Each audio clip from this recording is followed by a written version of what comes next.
Oke, tanpa berlama-lama langsung aja nih kita sapa dulu ke Mas Ian dulu ya. Kang Yopi tahan dulu ya Kang Yopi. Kita ke Mas Ian dulu nih. Sebelum ini ya, sebelum masuk ke Kang Yopi. Mas Ian boleh dong diceritakan kepada kita-kita nih ya, kepada kita semua di sini, gimana sih awalnya Mas Ian ini dalam proses mencari pekerjaan dan saat itu apa yang menjadi ekspektasi Mas Ian dalam mencari pekerjaan? Ya, jadi gini, itu awal mulanya saya tertariknya sama kayak temen gitu. Temen kan udah PNS duluan, dia tapi di museum gitu, di museum. Nah, kok kayaknya kerjaannya di belakang layar enak gitu. Nah, jadi dia kan admin gitu kan bagian inian. Nah, kayaknya enak gitu. Saya lihat kerjaannya nggak terlalu berat lah. Saya bilang itu waktu saya main ke kantor dia gitu.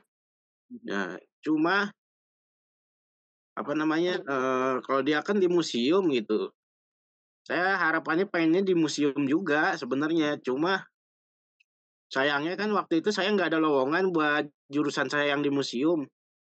Nah, kebetulan saya adanya di sebuah kementerian yang apa namanya, sebagai guru gitu lowongannya gitu, tahun 2018 tuh. Nah, saya cari tuh searching-searching searching sendiri dan atas bantuan temen juga gitu. Nah, ternyata ada lowongan di kementerian gitu, sebagai guru. Makanya saya daftar tahun 2018. Berarti ini Mas Ian ini lolos CPNS gitu ya? Iya lolos. Oke, apakah saat mendaftar itu melalui jalur umum atau jalur disabilitas? Mungkin bisa diceritakan sedikit latar belakang Mas Ian mengalami diagnosa apa gitu. Silakan. Jadi, eee, saya didiagnosa skizofrenia sama dokter gitu kan, dari 2008. Cuman Ya. waktu 2008 itu dokternya nggak ngasih tahu saya sakit apa gitu, pokoknya dibilang, saya mengalami gangguan jiwa lah gitu. Nggak dikasih tahu, cuman waktu itu saya masih ini kan, masih denial gitu, tidak berobat lah, bukannya tidak berobat, kebetulan dokter saya nyuruh saya juga berhenti berobat gitu, udah. Di bulan ketiga saya disuruh stop stop ke dia gitu, ke dokter lagi. "Nih kamu," waktu itu dokternya bilang, "perbanyak zikir, sholat, ibadah, segala macam," katanya gitu. Nah, itu saya akhirnya putuskan tidak ke dokter lagi. Nah, ternyata waktu saya skripsi, kan saya 2008 tuh kenanya, waktu itu PPL. Nah, saya 2009, 2010 tuh skripsi, ternyata kambuh lagi karena tuntutan skripsi kan buat saya nggak kuat mungkin gitu. Nah, saya kembali lagi ke dokter yang lain, tapi saat itu baru saya dikasih tahu saya mengalami skizofrenia. Nah, saya searching-searching tuh di internet, skizofrenia tuh apa sih? Nah, gitu. Terus saya dapat ternyata langsung di Google itu saya cari langsung dapat ini yang komunitas peduli skizofrenia Indonesia. Nah, setelah itu baru saya ngerti skizofrenia itu apa, bagaimana penanganannya, situ. Nah, kemudian dari 2010 saya kan lulus 2010 tuh kuliah. Ke komunitas Ya, ya. itu sekitar 2 tahun lah saya pencarian itu 2 tahun baru ke KPSI gitu kan. Nah, 2 tahun 2012 saya baru ke KPSI. Nah, sampai saat itu saya belum dapat kerjaan yang stabil lah, masih masih serabutan lah gitu loh. Baru saya dapat kerja yang stabil itu ya 2018 saya ikut lowongan CPNS, ternyata lulus dan 2019 saya diterima sebagai PNS gitu. Oke, puji Tuhan. Kira diterima juga sebagai PNS ya Mas Ian. Pada saat melamar waktu itu proses melamar CPNS itu Mas Ian boleh diceritakan mungkin ada teman-teman juga nih yang sedang menargetkan juga masuk sebagai pegawai negeri gitu ya. Tantangannya Nah, apa saat itu? saat itu Mhm. tantangannya kan karena saya disabilitas gitu kan, Ya. waktu itu saya berpikir gini, "Waduh, kalau saya harus melamar mengikuti maaf ya bahasa saya masih awam gitu bahasanya, saya bilang Mhm, normal gitu kan, mhm. mengikuti orang normal gitu sesuai persyaratan itu ya maka saya nggak akan lolos gitu loh.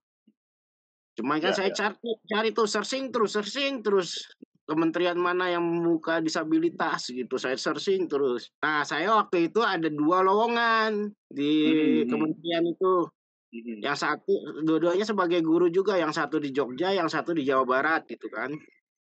Oke. Heeh, saya bingung kan kalau ke Jogja itu, akhirnya saya pilih yang Jawa Barat gitu. Ya, oke, akhirnya Saya bisa carinya yang lolos juga gitu disabilitas. ya. Jalur disabilitas berarti ya? Kebetulan Oke. kebetulan kementerian saya cuma dua dua itu doang, yang di Jogja sama yang di Jawa Barat yang nerima disabilitas Mmm, mental gitu. ya, ya, ya. Oke, nanti kita kembali lagi sama Mas Ian ya, Mas Ian ya. Tahan dulu Mas Ian, kita ke Kang Yopi dulu nih, Kang Yopi. Halo Kang Yopi. Halo, selamat siang Mas, selamat siang Iya, teman-teman semua. luar biasa. Lagi di kantor nih Kang? Masih di Di kantor? kantor di kantor. Oke, Ini masih pakai siap, siap, seragam siap. ini. Oh, aduh luar biasa. Oke, Kang, mungkin sedikit Yes. background mengenai Kang Hmm, Yopi ya. Mungkin Kang Yopi saat ini sedang didiagnosa apa gitu ya? Boleh diceritakan dulu Kang, supaya teman-teman ada gambaran nih Kang. baik. Sekali lagi perkenalkan nama saya Yopi, biasa dipanggil sama teman-teman di komunitas, di yayasan juga Mas Oki manggilnya Kang Yopi karena memang asli Sukabumi ya. Saya bekerja di salah satu perusahaan travel namanya Obajatur dan diagnosa dokter pada waktu itu 2021 adalah anxiety disorder dan, PTSD, jadi post traumatic stress disorder gitu. Itu Ya, diagnosanya gitu. Itu aja sih kalau berbicara mengenai latar belakang diagnosa ya. siap, siap Kang. Oke, thank you Kang. Ya, Oke, Kang, sekarang ini berarti kan Obajatur ini area kerjanya atau industri ini bergerak di bidang travel gitu ya, pariwisata ya betul Kang ya.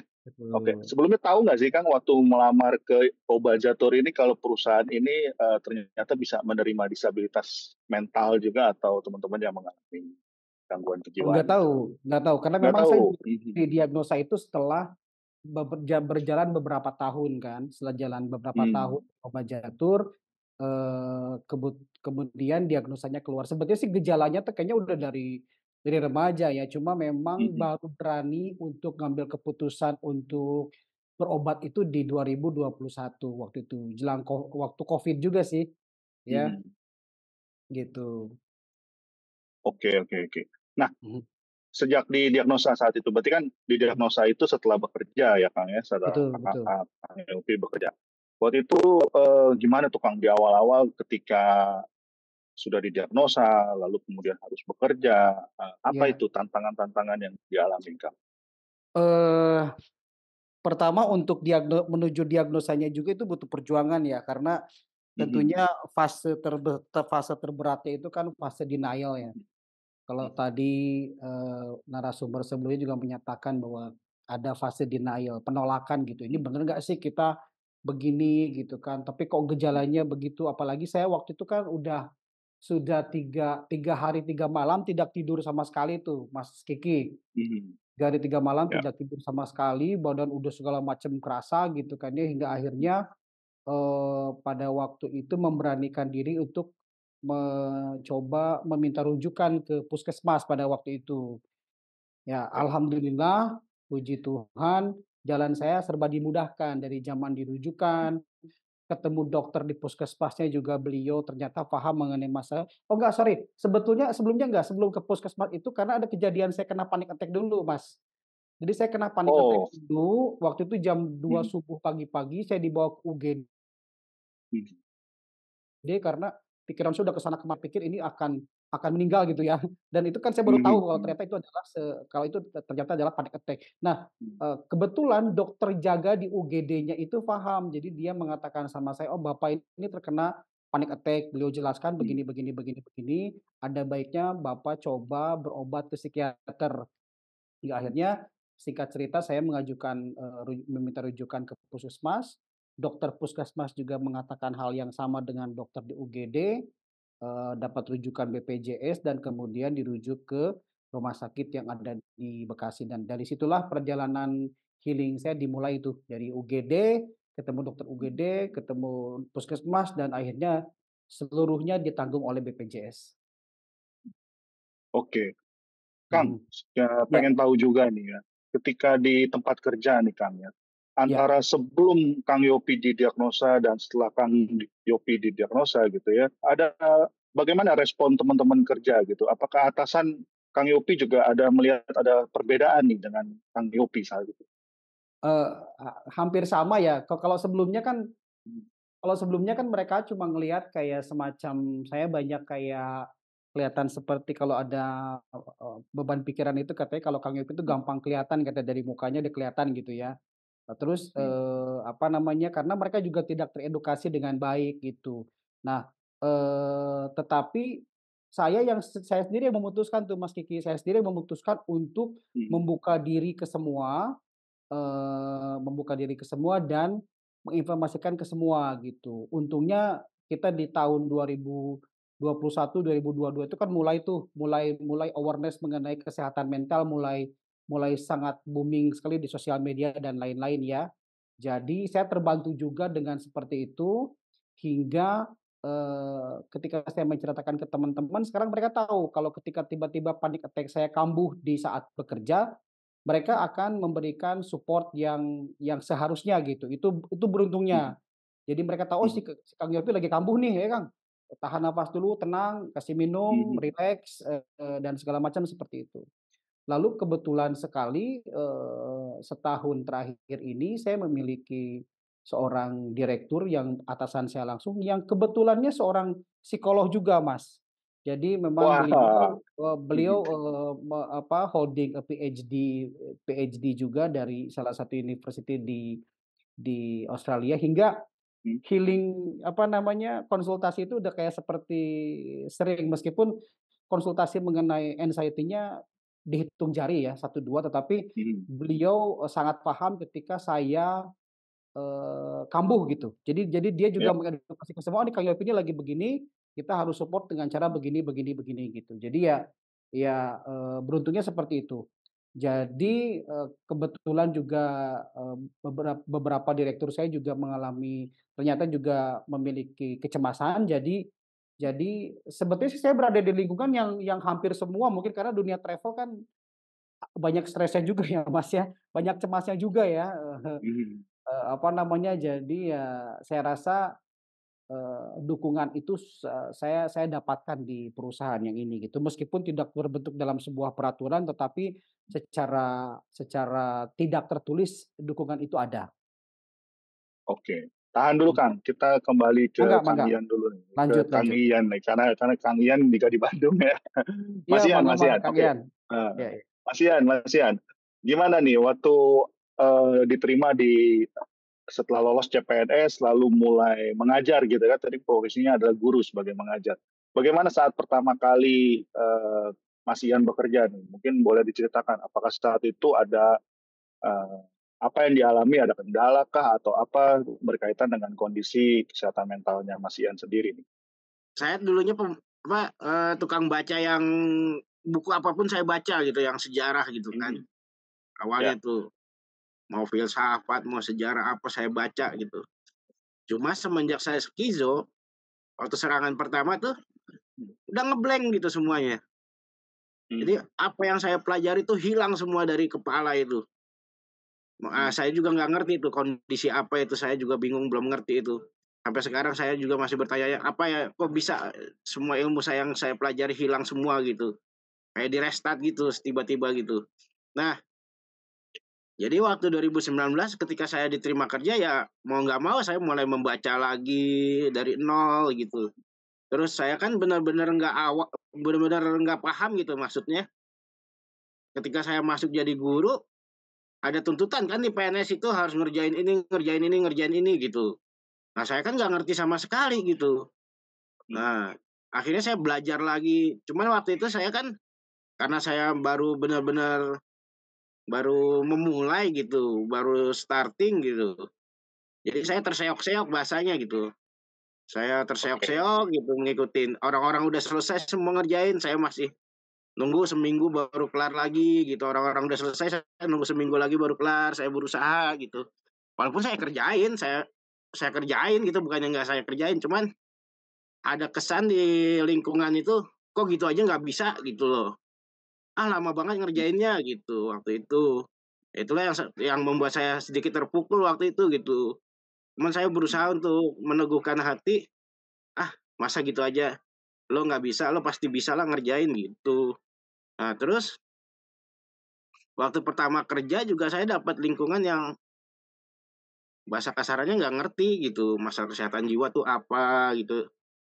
Terus waktu saya datang ke sekolah saya, kepala sekolah nerima dengan baik, cuma waktu itu dia nanya, "Kamu Hmm. sakit apa, Rizzo? Kira-kira sakitnya bagaimana?" kata dia. "Apakah akan membahayakan siswa?" katanya. "Ya enggak lah Pak," saya Hmm. bilang. Saya bilang, "Nggak akan membahayakan siswa," saya bilang. "Soalnya saya udah minum obat," saya bilang, "saya sudah terkontrol, sudah stabil," saya bilang gitu. Nah jadi, ya itulah, jadi lingkungan saya itu nggak ngerti sama sekali masalah kesehatan jiwa gitu.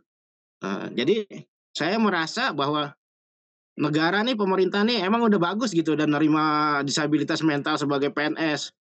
Tapi akomodasinya itu nggak ada gitu. Jadi cuma sebatas nerima doang, tapi kebutuhan-kebutuhannya yang nggak dipenuhi gitu.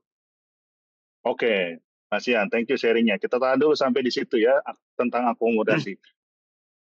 Mas Ian, eh, pada saat Mas Ian mengajar gitu tadi ya, kan ada tugas-tugas juga yang harus diselesaikan, terus kemudian tadi dinilai oleh teman-teman kerja, bahkan mungkin dinilai oleh kepala sekolah gitu, ini kok lambat banget gitu, dia tidak seperti teman-teman yang lainnya gitu, atau rekan-rekan kerja yang lain. Nah, pada saat itu bagaimana? Apakah ada bantuan dari sekolah supaya Mas Ian bisa eh, apa namanya performance-nya baik juga seperti teman-teman yang rekan-rekan kerja yang lain, atau ada upaya dari Mas Ian sendiri yang berusaha untuk eh, tidak ketinggalan gitu sama rekan-rekan kerja yang lain? Nah, kebetulan kan saya PNS-nya itu ada 7 orang gitu kan. Ya, Nah, seperti itu. Jadi yang masuk ke sekolah saya tuh ada 7 PNS lah gitu, 7 CPNS gitu. oke. Nah, jadi saya mendapatkan lingkungan di teman-teman itu yang sangat support gitu loh. Walaupun Hmm, mereka secara secara teori nggak ngerti sama sekali gitu, tapi saya kebetulan alhamdulillahnya mereka support gitu. Saya kayak gini, saya bilang, "Duh, saya selama ini nggak ngerti karena memang awam gitu, nggak pernah ngajar gitu, sebagai ngajar dulu 2013 gitu." Nah, hmm. seperti itu. Nah, akhirnya di sama teman-teman saya nih, ada bukunya, ini ada ininya, linknya ada gitu, administrasi segala macam gitu. Dikasih tahu, akhirnya ya gitu saya jadi bisa ngerjain gitu loh.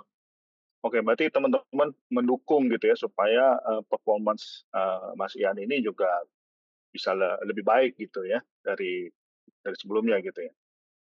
Iya. Kalau dukungan emosional atau dukungan psikologis yang teman-teman lakukan, kalau tadi kan mungkin dukungan teknis di dalam pekerjaan gitu ya. Jadi awalnya sih mereka cuma nanya-nanya gitu. Saya Hmm. itu diterimanya dari disabilitas, awalnya nanya-nanya gitu, iya. Terus mereka nanya, "Itunya apa? Skizofrenia?" Pertama mereka nanya-nanya gitu, skizofrenia tuh apa sih? Baru saya jelasin gitu secara dikit-dikit. Ternyata pas perjalanan saya ngajar gitu, selama saya ngajar selama ini dari 2019 sampai sekarang, Ya. ternyata satu persatu keluarganya gitu, ada yang mengalami walaupun nggak keluarga inti gitu atau keluarga langsung gitu, misalkan sepupunya apa siapanya gitu, mengalami. Jadi mereka makin nanya lagi tuh, "Kok kok Hmm. saudara saya begini ya?" gitu. Baru saya jelasin, "Oh ini begini, gini gini gini." Baru mereka sekarang tuh mulai mengerti, paham gitu, seperti itu. Oh, oke. Berarti sekarang jadi Mas Ian juga mengedukasi rekan-rekan kerja di tempat Mas Ian sekarang, lalu sambil memberikan support juga malah sebaliknya buat mereka gitu ya. Iya. Oke, oke, oke. Oke. eh, oke.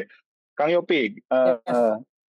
boleh tanya nih ya, di tempat kerja Kang Yopi ya, apakah perusahaan itu menyediakan tadi misalnya fasilitas, apakah bisa konseling atau mungkin fasilitas-fasilitas apa yang bisa membantu buat Kang Yopi dan mungkin juga teman-teman yang lain yang punya masalah kejiwaan gitu ya, supaya mereka bisa tetap memberikan performance yang bagus gitu. Tidak secara khusus sih, Mas. Mhm. Karena memang, saya sih melihatnya bahwa sepertinya hampir di semua tempat kerja di Indonesia, swasta, negeri, atau apapun itu, sepertinya memang nggak tahu ya, yang terjadi realnya seperti apa. Cuma saya ngelihat belum ada perusahaan yang secara khusus mungkin menyediakan sebuah fasilitas untuk artinya healing buat kesehatan mental ya. Baik mungkin secara konseling atau misalkan memberikan kesempatan, karyawan untuk bertemu psikolog misalkan atau Mhm. mengizinkan untuk ke psikiater gitu kan. Mhm. Saya rasa sih bahkan kalaupun kita sakit gara-gara kesehatan mental ya, misalkan anxiety atau depresi atau skizo atau bipolar, kayaknya sih perusahaan tidak menganggap itu sebuah sakit yang harus diliburkan sepertinya. Kalau saya sih melihatnya seperti itu ya. Ya. Karena stigmanya itu selalu berkaitan bahwa, ini tidak terlihat sakit, tidak ada luka, tidak ada darah, Mhm. jadi ya hidupnya baik-baik aja. Saya rasa sih stigma seperti itu yang kayaknya masih kuat di masyarakat. Ya. Kalau saya sih dari tadi kan jelasin mengenai proses di saya selalu mengatakan kata saya beruntung saya beruntung saya beruntung. Mhm. Tapi keberuntungan itu bukan sesuatu yang tercatat sebagai sebuah peraturan, enggak. Tapi lebih Mhm. ke situasi kondisional di mana rekan-rekan saya tahu karena saya memberitahu, dan mereka menerima itu Mhm. terus juga pimpinan saya tahu karena mereka juga mengalami dan menerima itu, lebih ke keberuntungan sih, Mas. Gitu, tidak secara langsung bahwa itu Ya. diberikan dukungan gitu. Itu PR besar harusnya. Oke. Ya. Artinya ini kan hanya di divisinya atau bagiannya Kang Mhm, Yopi aja gitu ya. mhm, Bagaimana dengan divisi-divisi lain di perusahaan Kang Yopi? eee, faktanya banyak divisi-divisi dengan turnover yang begitu tinggi Mhm. di kami, ya. Apa namanya, dan saya lihat bahwa rata-rata karena sekali lagi dunia travel tadi, Mhm. salah satu narasumber juga mengatakan di dunia kerja faktanya memang seperti itu, mereka diforsir mungkin kerja harus sampai jam 9, jam 10, kadang Mhm. mereka nggak bisa pulang ketika bosnya belum pulang, sementara bosnya baru datang ke Mhm. kantor jam 2, jam 3 sore misalkan seperti itu. Nah, eee, mereka pas mau pulang ngelihatnya, wah bos saya jam 8, jam 9 akhirnya terutama yang baru-baru ya, nggak berani tuh mereka buat Mhm. pulang. Itu kan hal seperti itu berpengaruh, Mas, ya. Ya. Apalagi sekali lagi di dunia travel tuh cepat banget ya. Kita harus Mhm. mengirimkan sorry, kita harus mengirimkan proposal misalkan penawaran tur ke perusahaan ini, ditunggu nih atau kita lagi tender, kita harus Mhm. siap-siap untuk memenangkan tender itu pressure-nya sangat-sangat tinggi sekali, gitu. Oke, Faktanya mungkin ini seperti itu. pertanyaan mhm, ini pertanyaan juga, yang buat Mas Ian juga nih ya, di sebagai guru sebagai ASN gitu ya, Kang Yopi juga nih saya mau tanyakan dulu gitu ya. Jadi sebenarnya ya gitu ya, dari yang dialami Kang Yopi, dialami oleh Mas Ian gitu ya di tempat kerja saat ini gitu ya. Sebenarnya siapa sih yang perlu dilibatkan gitu ya, supaya bisa mendukung lingkungan kerja nih yang sehat mental dan inklusif gitu? Dan apa yang seharusnya menjadi peran mereka gitu? Mungkin Kang Yopi dulu deh, karena Kang Yopi masih di layar nih, gitu Kang. Ini sih harus top to bottom ya, Mhm. dan tentunya nggak mudah. Saya pernah waktu itu karena kebetulan di Obaja itu ada meeting PDCA di mana kami para leader ini bertemu Mhm. sebulan sekali, bertemu dengan, direksi dan pemegang saham lah istilahnya seperti itu.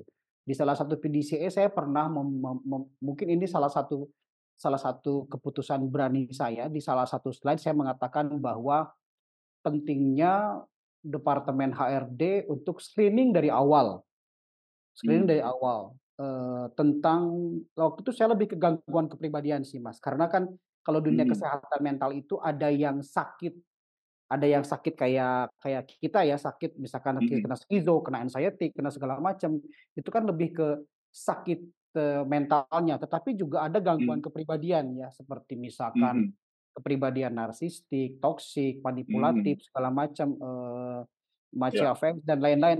Nah itu, Hmm. hal-hal seperti itu kan harus kita screening di awal. Itu saya ajukan ke departemen HRD agar apa? Agar situasi kantor tidak terganggu dengan keberadaan orang-orang berkarakter atau berwatak atau gangguan kepribadian yang toksik seperti ini.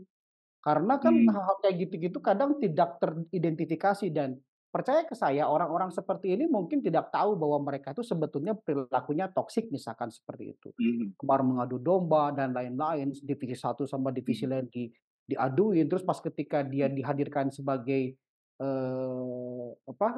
ditanya mengenai itu dia tidak mengakui, dia mengelak gitu kan. Nah, itu penting, peranan HRD itu sangat penting. Makanya saya tekankan pada waktu itu peranan HRD, karena kadang-kadang direktur atau misalkan pemegang keputusan untuk nge-hire orang lebih melihat tentang bagaimana dia sukses misalkan di perusahaan sebelumnya, tetapi tidak dengan bagaimana karakternya, bagaimana wataknya, seperti itu.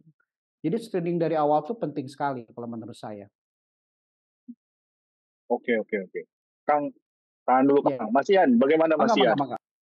Sebagai PNS gitu ya, sebagai PNS gitu, gimana, siapa nih yang perlu dilibatkan lagi supaya bisa mendukung lingkungan kerja nih yang sehat mental, dan inklusif gitu, dan apa yang menjadi peran mereka? Menurut Mas Ian, silakan.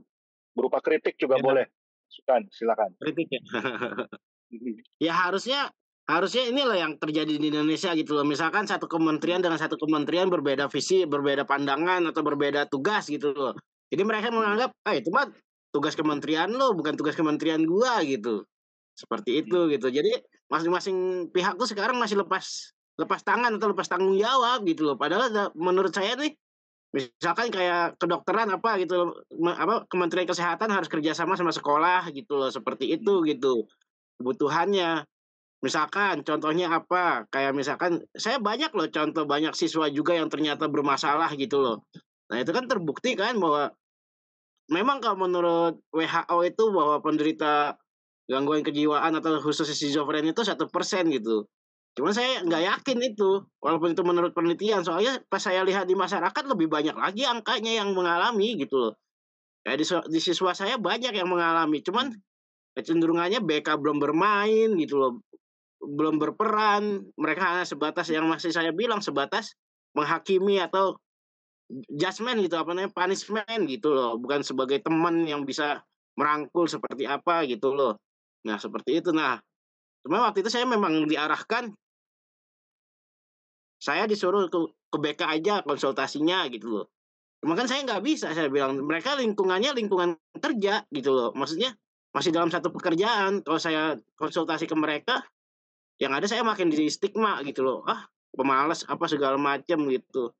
Seperti itu, makanya saya lebih baik misalkan saya butuh konseling ya ke psikolog asli gitu, misalkan di luar sekolah kemana gitu.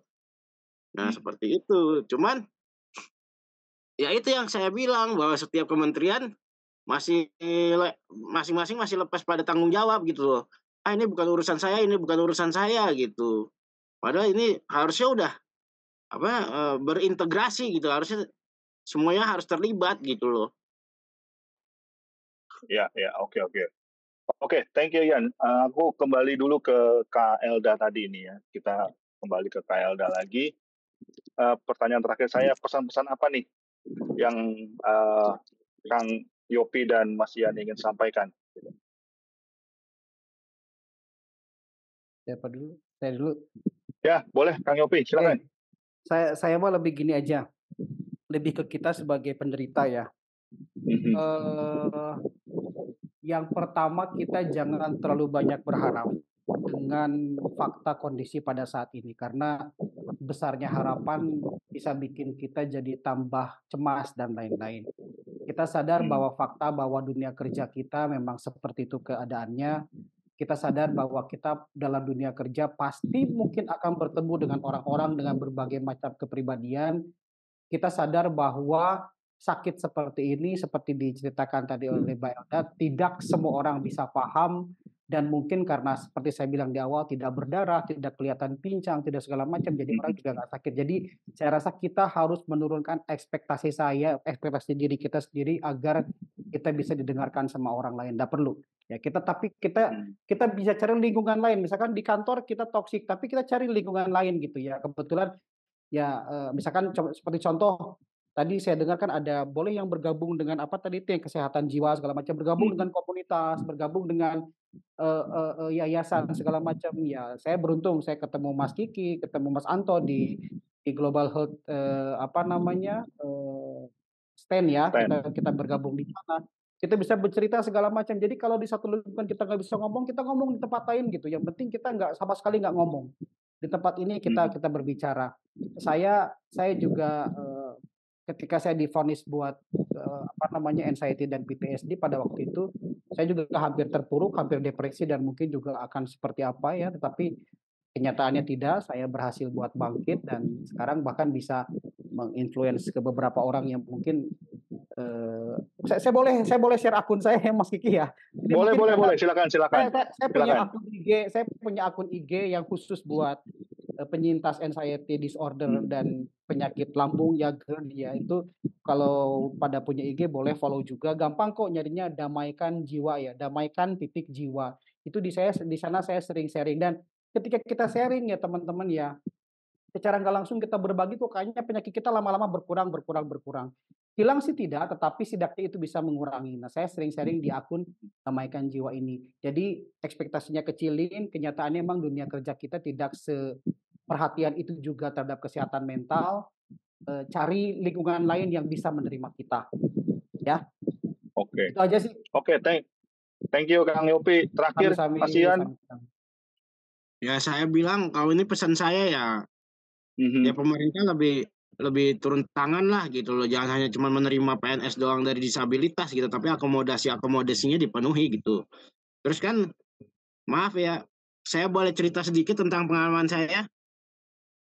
Oke, 5 menit aja Mas Ian, silakan. Ya, cuma sebentar kok. Nah, jadi dulu tuh saya mengalami dua diskriminasi lah. Waktu pertama tuh waktu saya masuk ke sekolah saya tuh, lingkungan saya sampai apa bikin stiker tuh tentang orang gangguan jiwa yang ditarik-tarikin sama Satpol PP gitu. Wah, saat itu saya marah sekali gitu. Cuman sampai sekarang saya udahlah, ngapain saya pikirin lah, mereka nggak bisa dirubah gitu loh.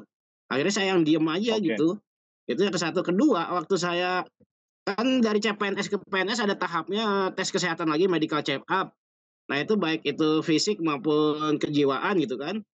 Bahkan sampai dokternya bilang ke kepala sekolah saya, Pak, ini nggak bisa dilanjut katanya. Sama dokternya bilang gitu. Bapak mau menjamin katanya ke kepala sekolah saya kalau seandainya saya itu kenapa-napa atau bagaimana gitu. Nah, kepala sekolah saya yang menjamin gitu loh. Tidak masalah Bu dokter katanya, saya akan menjamin katanya. Akhirnya saya lolos jadi PNS. Kalau saya waktu itu nggak ada yang menjamin, saya nggak akan lulus sampai tahap jadi PNS gitu loh. Nah inilah yang saya bilang bahwa untuk tingkat kedokteran aja masih seperti itu gitu loh. Padahal dia dokter gitu loh, dia RSHS gitu loh. Seperti itu. Apalagi kementerian yang lain gitu loh. Ya. Oke. Thank you Mas Ian, Kang Yopi, Kak Elda, thank you sharingnya. Kita buka diskusi tanya jawab dulu nih. Silakan Mas Ari. Oke, perkenalkan nama saya Ari. Saya seorang yang setiap bulannya rutin ke psikiater, dan saya merupakan bagian juga dari disabilitas mental atau gangguan jiwa seperti itu. Nah, jadi pengalaman saya di dunia pekerjaan itu ya cukup sulit gitu. Kadang-kadang kita sampai misalnya kambuh nggak bisa masuk 5 hari, tiba-tiba dipecat karena kita nggak bisa ngabarin kalau kita sakit. Nah, yang terbaru ini saya bekerja di sebuah lembaga pemerintahan yang bergerak di dunia hak asasi manusia dan juga disabilitas. Nah, saya awal masuk situ tidak banyak kambuh lah, karena tahun 2022 saya sempat bekerja di salah satu sekolah, itu saya nggak banyak kambuhnya. Gitu. Terus kemudian akhirnya 2022 saya mulai bekerja di situ, kemudian mulai kambuh lagi sehingga saya ke psikiater lagi. Nah dari di sini saya banyak banget dapat pengalaman, termasuk ya saya nggak tahu ini bentuk diskriminasi atau bukan, atau suatu kesalahan atau bukan. Seperti kayaknya ada ketika saya masuk itu di bulan keberapa seharusnya saya bisa jadi secara resmi menjadi pegawai di sana. Tetapi mereka pada bingung dengan kondisi saya sehingga ada keputusan saya harus ada surat pernyataan dari ahli. Dan surat itu sepertinya kayak seperti surat sehat jiwa, rohani, dan jasmani rohani karena tesnya adalah MMPI. Ketika MMPI itu keluar, kemudian psikiaternya menjelaskan, baru saya mendapatkan SK yang akhirnya saya bisa mendapatkan gaji. Hingga saya ada sekitar rentang berapa bulan saya nggak dapat gaji. Jadinya dirapel karena butuh surat itu. Seperti itu dari situ. Nah, yang kemudian di tahun 2023 saya mendapat juga teman yang kurang bagus, seperti misalnya saya mau suatu saat saya mau pergi ke luar kota. Tapi waktu sebentar lagi hari itu atau hari besoknya saya ke psikiater sehingga saya nggak bisa ngerjain tugas. Ketika saya tawarkan bantuannya untuk mengerjakan, dia tidak mau. Siapa yang ngerjain? Itu dari salah satunya. Padahal ini di lembaga pemerintah dan juga yang mengurusi hak-hak gitu, disabilitas dan misalnya.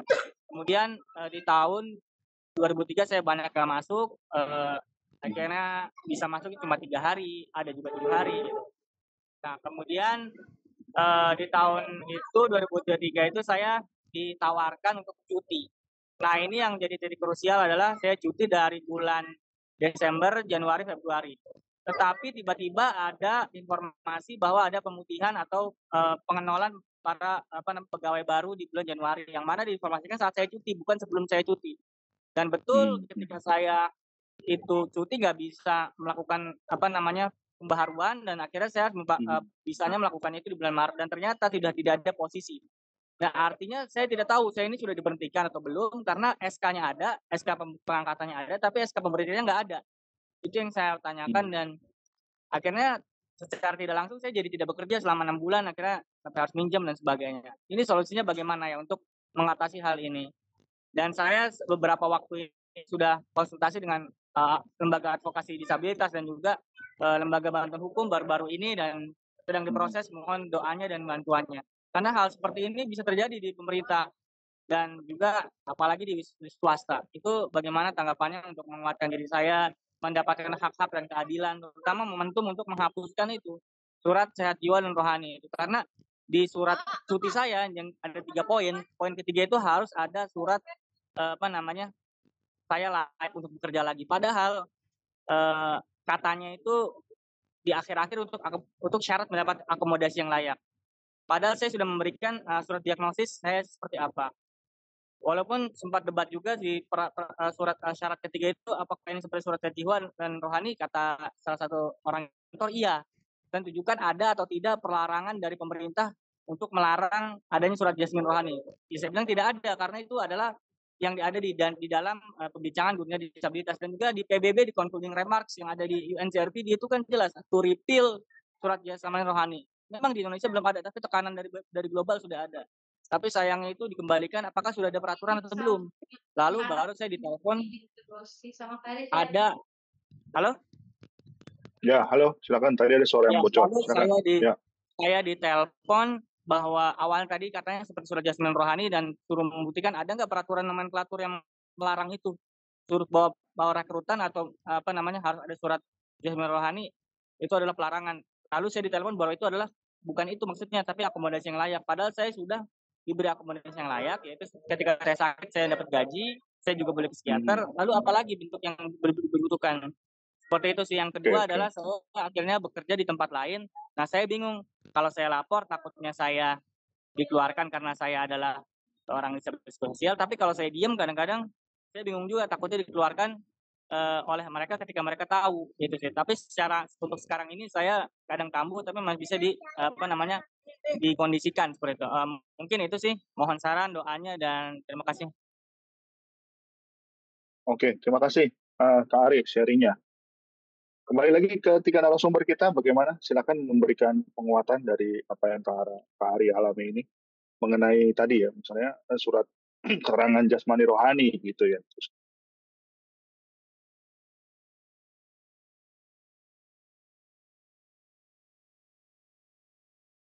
Kalau saya karena Halo? belum punya pengalaman Mhm, mungkin saya skip dulu, Mas. Saya nggak bisa jawab kalau di luar ini.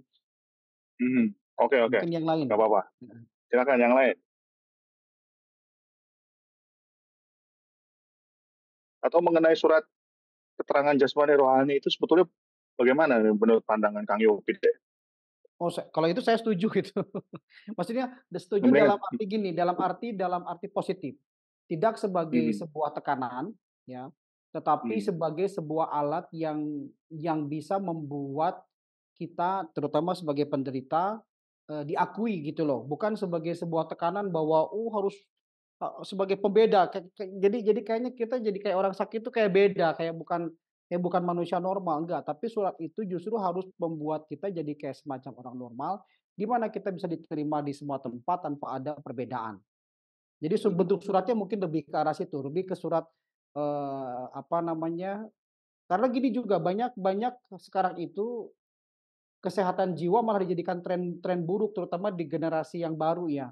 Bentar-bentar mhm, anxiety, bentar-bentar, "Oh kayaknya kayak skizo, kayaknya saya begini." Jadi mereka overclaim.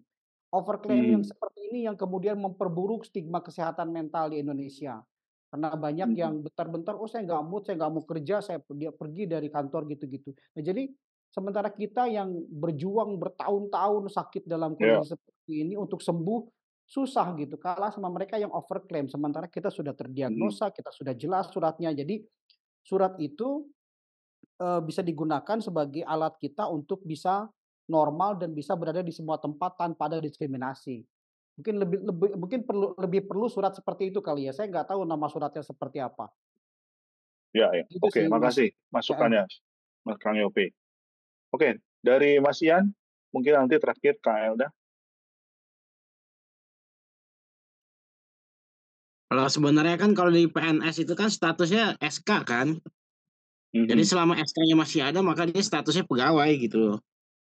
Nah mhm, itu ke satu. Kedua, kalau misalkan ini kan ada permasalahan yang saya dengar bahwa apa namanya dianggap tidak hadir gitu kan, mhm, ya kan? Nah itu sebenarnya ya itu yang belum diatur dalam undang-undang di situ gitu loh.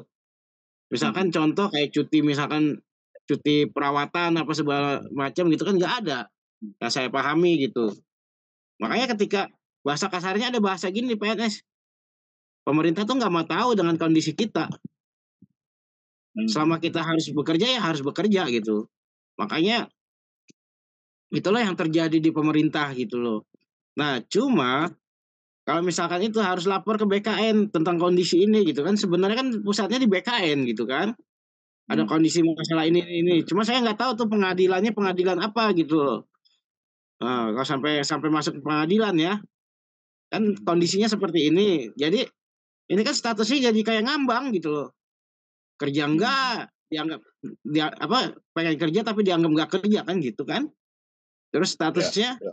kayak nggak dikasih kerjaan gitu loh. Seperti itu. Harusnya lapor ke Oke, BKN gitu untuk kejelasan. ya,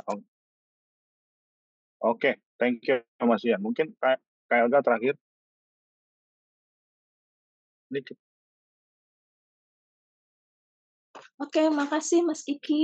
mhm, Miris ya kalau melihat mhm, kondisi dunia pekerjaan di negara mhm, kita. Ya betul tadi yang Mas Ardi, sharing, apa, bagaimana nanti dukungan dari teman-teman juga seperti KPSI, mendorong agar pemerintah, eee, apa, memperhatikan dan hal-hal seperti ini, tidak ada lagi diskriminasi di dunia pekerjaan terhadap disabilitas mental. Kita pisahkan, ini ya, orang-orang yang overclaim dengan, overclaim terkait diagnosa dan orang-orang yang benar-benar membutuhkan, pekerjaan, tapi memiliki kondisi seperti yang Mas Ari atau siapapun saya yang alami seperti itu, itu sangat diskriminatif sekali seperti yang tadi saya sampaikan, apa, tidak, eee disyaratkan untuk tidak sebuah pekerjaan tidak menerima atau harus sehat sehat fisik dan mental, tidak sedang menderita gangguan kejiwaan dengan diagnosa skizofrenia, bipolar, depresi, itu sangat-sangat diskriminatif seperti itu. Ini ya, sangat gampang memiskinkan orang di negara kita. Cukup dia memiliki isu kesehatan mental, tapi dia disandera tidak melanggar tidak masuk kerja, itu bukan karena status diagnosa yang dia miliki, tapi tidak bisa masuk. Tapi latar belakang dia tidak masuk apa? Lihatkah dari kondisi dia sedang berjuang memulihkan kesehatan mentalnya, itu tidak seringnya diabaikan, dan lagi-lagi ini kebijakan pemerintah. Juga untuk Mas Ian, kita berharap semoga untuk aturan pegawai negeri ke depannya PNS lebih manusiawi, lebih tidak diskriminatif dan tidak stigma terhadap PNS-PNS, dengan mungkin memperhatikan aturan mengatur ulang, membuat lagi undang-undang yang lebih ramah terhadap undang-undang dan aturan yang lebih ramah terhadap disabilitas mental. Ya, semoga ke depan semuanya terwujudkan. Oke, terima kasih Kak Elda, Mas Ian, Kang Yopi sekali lagi sharingnya dan penguatannya buat teman-teman yang tadi butuh dikuatkan juga dalam menjalani pekerjaannya atau menjalani profesinya. Sorry banget, ini waktunya memang juga sudah terbatas gitu ya. Saya yakin masih banyak yang pengen sharing juga, yang pengen yang ingin perubahan juga, tapi jangan lupa kita masih ada 3 hari ke depan mengenai topik kita kali ini. Nanti di situ teman-teman bisa lihat atau bisa juga nanti sharing di situ juga karena akan ada beberapa topik-topik juga yang menarik dan melibatkan kementerian juga ya. Nanti bisa dilihat di posternya acara kita ini Mental Health Week ini. Terakhir mungkin saya akan menyimpulkan sedikit dari apa yang sudah teman-teman sharingkan gitu ya, Kang Yopi, Mas Ian, dan Kak Elda yang luar biasa ini, bahwa memang harus kita akui bahwa faktanya di negara kita ini masih banyak sekali kebijakan-kebijakan yang belum mendukung gitu ya, bahwa buat teman-teman yang mengalami gangguan kejiwaan atau masalah kejiwaan ini mendapatkan inklusi di dunia kerja gitu, dan masih banyak PR-PR yang harus sama-sama kita lakukan gitu ya. Mudah-mudahan juga dari teman-teman COP kesehatan jiwa ini mungkin akan melakukan satu riset lagi nanti bersama-sama dengan tadi stakeholder-nya supaya nanti ke depannya kita juga bisa memberikan satu advokasi gerakan gitu ya supaya bahwa ini bisa mendukung kesehatan jiwa di dunia kerja gitu. Dan memang saya juga akui memang tidak mudah juga buat teman-teman yang mengalami lingkungan yang toksik, atasan yang narsistik, gitu. Tapi balik lagi tadi saya setuju banget sama Kang Yopi gitu ya, saya kena banget gitu bahwa kita nggak bisa kontrol orang gitu ya, memang kenyataannya begitu, dan yang paling penting adalah kita bagaimana kita mengendalikan yang bisa kita kendalikan, menjaga kondisi kita, kalau perlu kita cari support system yang lain gitu ya. Lalu juga tadi dari Mas Ian juga saya banyak belajar juga bahwa nggak mudah gitu untuk kita juga beradaptasi ketika memulai satu pekerjaan di tempat baru, tapi berkat semangat, berkat ingin dukungan juga dari teman-teman rekan-rekan kerja yang lain, bahkan Mas Ian bisa mengedukasi rekan-rekan kerjanya mengenai apa itu skizofrenia, bahkan bisa mendukung keluarganya. Juga dari Kak Elda, tetap semangat Kak, gitu ya. Walaupun memang sulit sekali pastinya gitu, kami juga bisa ikut merasakan, tapi kita sama-sama percaya gitu bahwa aduh, kok saya freeze ya, bahwa kita akan mendapatkan jalan keluar, dan kita justru disinilah kita sama-sama duduk bareng-bareng, saling memberikan dukungan, saling memberikan support, nggak sendirian, gitu ya. Eh, saya percaya gitu bahwa bersama kita pasti bisa gitu mewujudkan ini. Oke, mungkin terakhir ingat artikel beberapa hari yang lalu atau beberapa minggu yang lalu mengenai pekerja di India gitu kalau nggak salah ya, dia akhirnya meninggal gitu karena kelelahan bekerja. Ini sudah sangat ini kok tragis sekali gitu kondisi ini saya baca. Nah inilah gitu menjadi permasalahan kita juga supaya nanti sama-sama kita bisa mewujudkan lingkungan kerja yang inklusif gitu. Oke, mungkin itu aja Kak Nidia, saya kembalikan. Terima kasih semuanya teman-teman semua. Selamat berakhir pekan.